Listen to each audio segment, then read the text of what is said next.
It's been nearly 26 years now since Jodi Huisentruit, a local morning news anchor, disappeared. It was on June 27, 1995, that Jodi was on her way to work and never showed up. Police found her red Mazda Miata left outside her apartment in the parking lot, and some personal items scattered on the ground. But one of the only clues police walked away with was an unidentified palm print from her vehicle. To this day, there has been no answer as to what happened to Jodi that morning. Over the years, the organization FindJodi.com has had a billboard up in Mason City, encouraging anyone who knew something or knows something to step forward.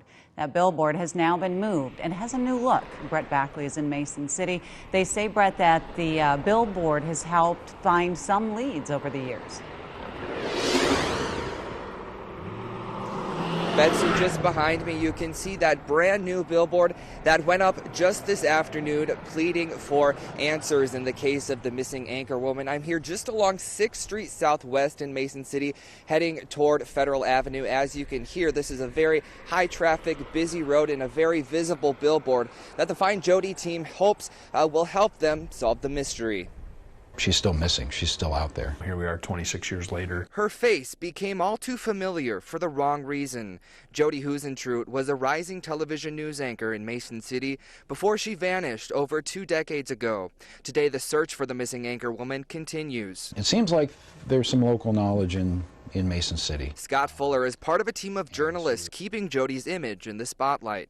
A few years ago, they launched a billboard campaign in Mason City, and on Tuesday, Jodi's smile could be seen in a new part of town. If it's down, and it's just one more way that Jodi is gone from the community.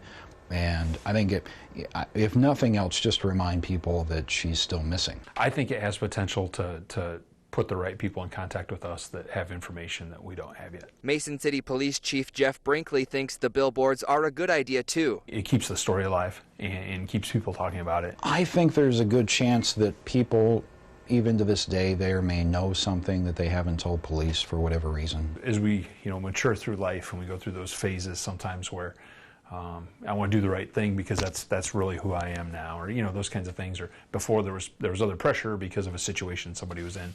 That now maybe that's the thing that somebody sees and finally says, you know what, I know something about this and it's time to come forward. And Fuller says continuing with the billboard campaign is also for Jodi's family. If that were to come to an end too, it would be just another sad marker for them. Now, this billboard that you see behind me here, it might not be here in 3 months, 6 months. The new contract that the FindJodi team entered into with the billboard company is one in which this billboard can move around town. So you might see it on a different street in a few months from now. They hope that by getting more eyes on the billboard in different parts of town, that will bring in more tips and more leads to them and to police. Live in Mason City, Brett Backley, ABC 6 News.